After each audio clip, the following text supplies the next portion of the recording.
Hi, I'm working on a lot of different prototypes right now, and it's a slow Sunday. The wife is in New York City, so I thought I'd make a really short, well, shortish video log talking about some of these different prototypes and what they do and just giving a quick demo. So if you're interested in some of the things I'm working on, I have an abstract, I have a drafting game, and I have a city building game. So check out this quick little demo of some of these games.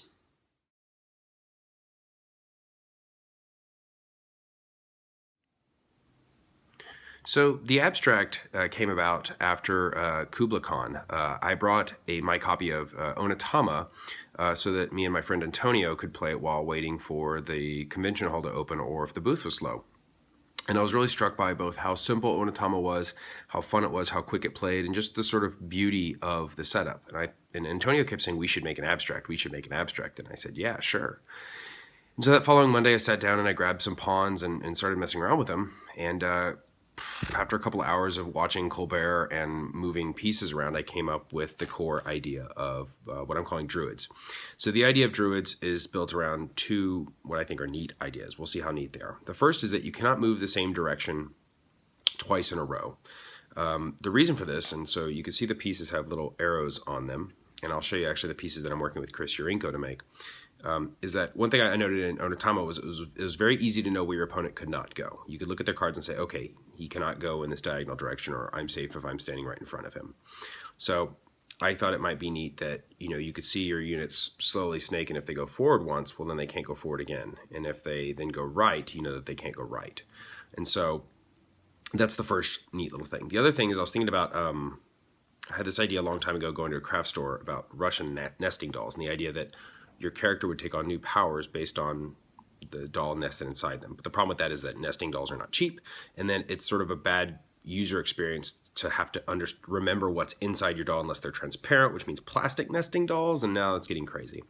And so I was also thinking about Diablo and slotting gems in. So the idea is that you'll have little wooden triangle pieces with a circle cut in the middle, and then the circles will have etched gem symbols on them. And basically the gem that you have will change your behavior. So in chess, like the knight moves like in an L shape, and an Onitama, dragon form might let you go out to the wings or back into the right. And in here in Druids, the gem you have, you could spend it to go in a different direction or to change your behavior. And so there's 4 gems on the board at a time, and some just simply teleport to a terrain type shown on the board, which is dead simple. And then others just do very basic moves. The frog moves 2 orthogonally, the butterfly moves 2 diagonally, and then the flame gem lets you continue moving in the direction you are. So it breaks that fundamental rule. So how about I stop talking about it and I show you the game itself. This is a game of Druids set up to be played. Every game, you randomly choose 1 terrain gem from the 3 possible. In this one, we chose the wood one, which lets you teleport to the forests, and I'll tell you about what those mean more in a second. You then give the second player the flame gem, so he will go second, but he starts with a gem, and that's the little red reminder here. Or, and then finally, you put the purple and the white gems here, which is the butterfly and frog gem, respectively. And there's little stars on the board to remind you where those startups go. So on your turn, you could do one of 2 movement types. You could do normal movement or gem movement. The goal is to capture all of your opponent's druids, which you do by moving into them. So if I were like this and I move into him, I would capture him. So capture all of your opponent's druids, or if you move into an opponent's temple while carrying a gem, you also win. So sort of a capture the flag and or a capture version. So there are 2 kinds of movement. There's normal movement and gem movement. Normal movement, starting with the first player, you can move any orthogonal direction 1 space that you are not currently facing. So you always start off facing the back of the board, and that means that you can go forward, left, or right. And so on my next turn, because he's going forward, I can't go this way. I have to go left or right, or I could go backwards again. So the neat thing about this is that it gives you a very quick snapshot of knowing where your opponent cannot go. So for example, if I were here, I know that he can't get me, but I can turn right to get him. So you have this little choo-choo effect as you snake around the board. The other thing you could do is gem movement. So let's say that right now he had this green gem. You could spend the gem and then use its power. So for the 3 terrain gems, you could spend them and it goes to the cloud, and I'll tell you what that means in just a second. And then you could teleport for the green gem to any of the forests on the board. So I could do it to go to either of those. Now let's say I had this wind gem. I could spin this to go to any of the clouds. And finally with the stone gem, I could spin this to go to any of the mountains. And they all sort of change the flow of the game. The greens let you hit the outside more easily. The blues are dangerous because all of the gems, when they're spent, go to the clouds. And again, I'll explain that. And then the mountains just let you hit the center. So the way the gems go is when you spin them, before you move, you put them in the lowest number cloud in ascending order. So here they would go to the 1 first. And this is to counter the red's advantage. So the first gem would go over here. So then let's say another gem is spent. Let's say I spent this red gem. It would then go to the 2 cloud because it's 1 and you go in ascending order. Let's say there was only 1 on the 2 cloud at the moment.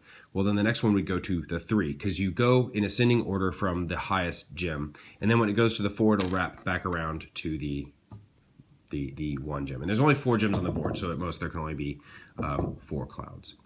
So the purple gem, the butterfly gem, lets you go exactly 2 spaces in any diagonal. The white gem lets you go exactly 2 spaces in any orthogonal.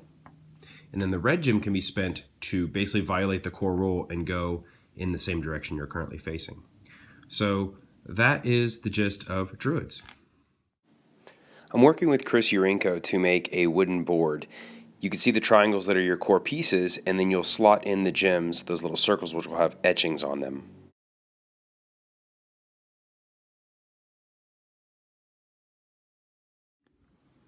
So another game I've been working on for a really long time, and it's currently scheduled to be the next game that Hyperbole Games publishes. Hopefully I'll send it to publisher in early 2017 so that I can have it in time for the small conventions I attend in May and June.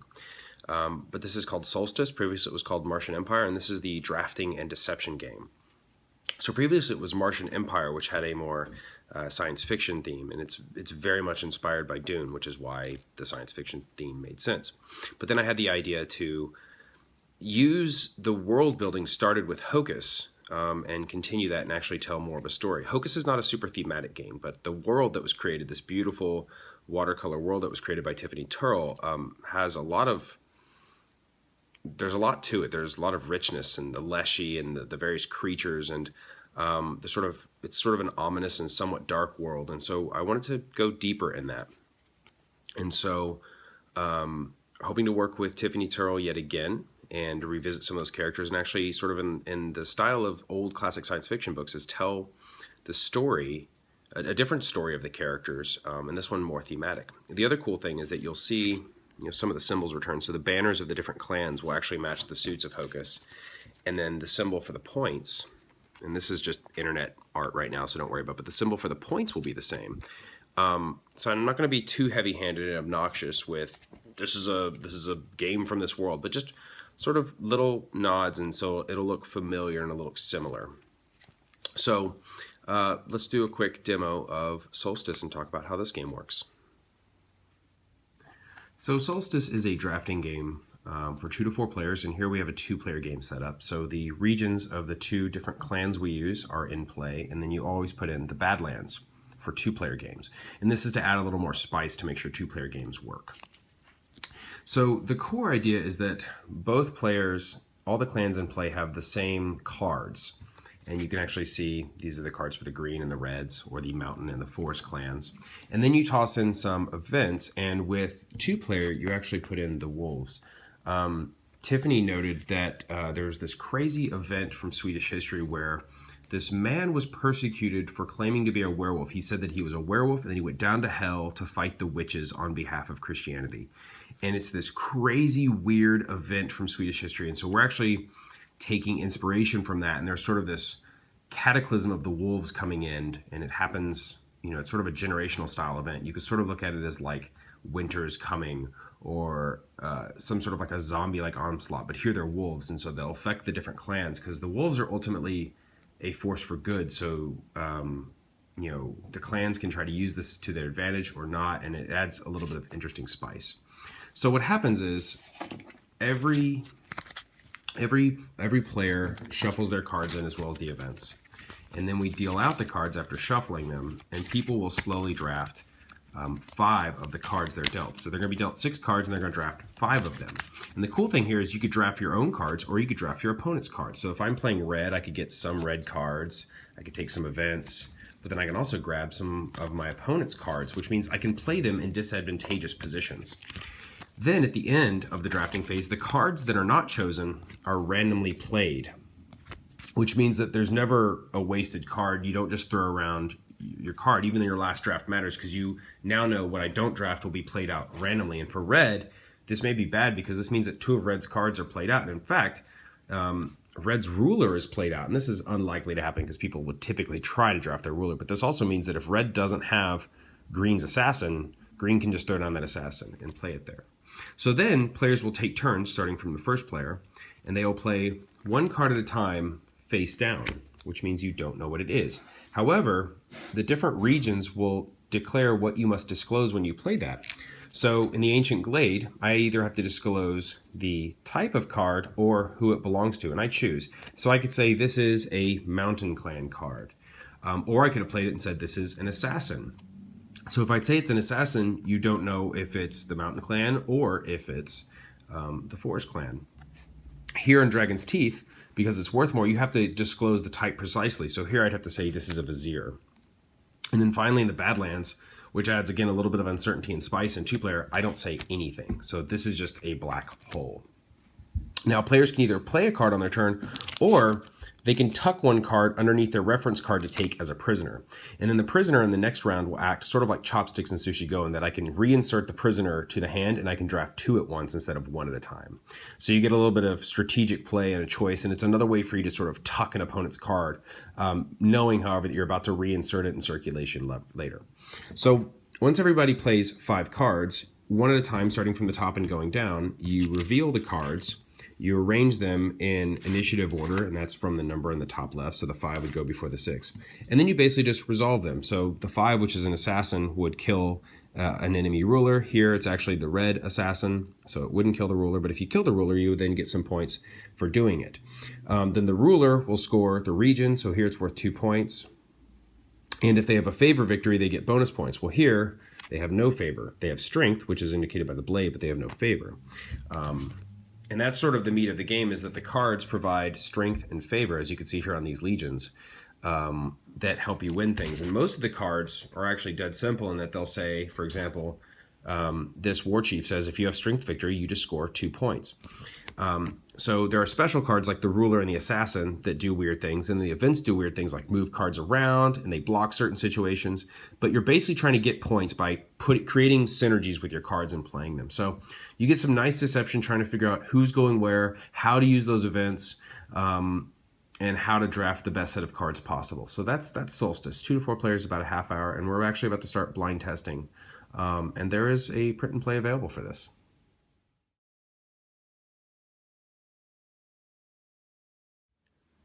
So this next game I'm going to talk about is Stumptown, which is a placeholder name. Stumptown is, I came about with it because A, it's a coffee brand that I like, and B, the cards are little square, stumpy cards. And I use the word stumpy a lot because I have a corgi, so hence Stumptown.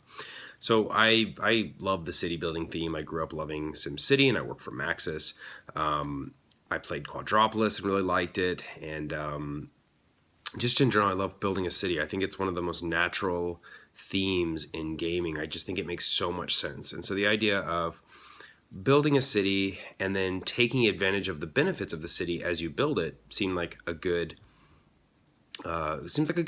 just place to play with. And so I just quickly came up with something, and it's gone through a few blind tests already, and people seem to like it. And I'm just going to keep working on it, but I'll show you a quick demo of what the heck the game is about.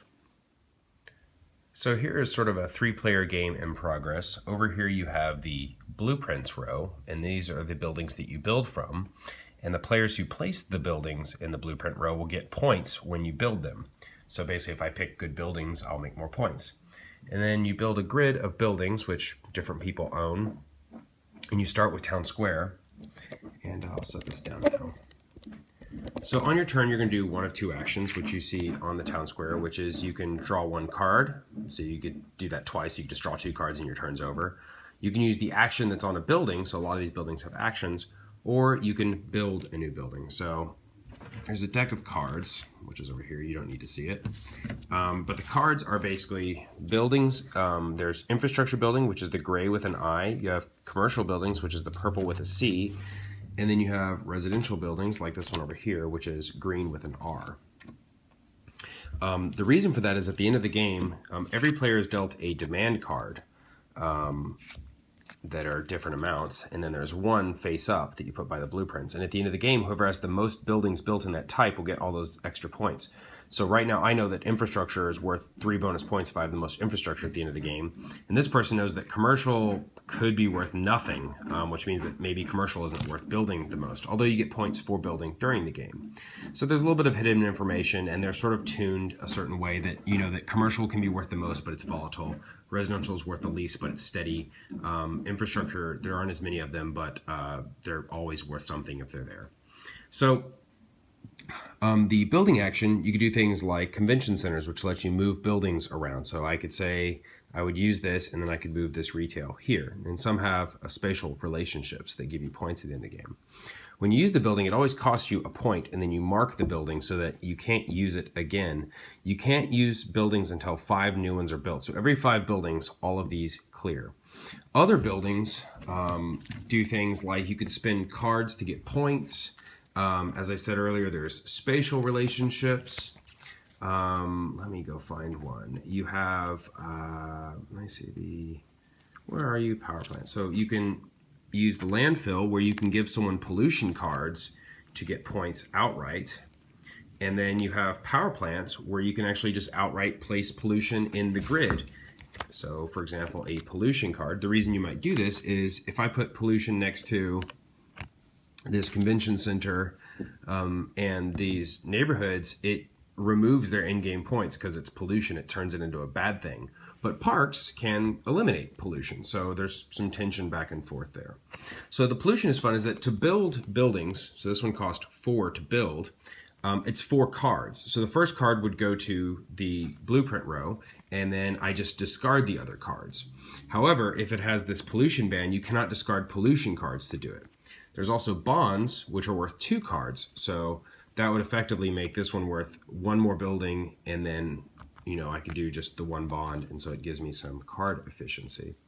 So you're using other players' buildings for points or to gain an advantage. You want people to use your buildings because you can get points if people use your buildings a lot.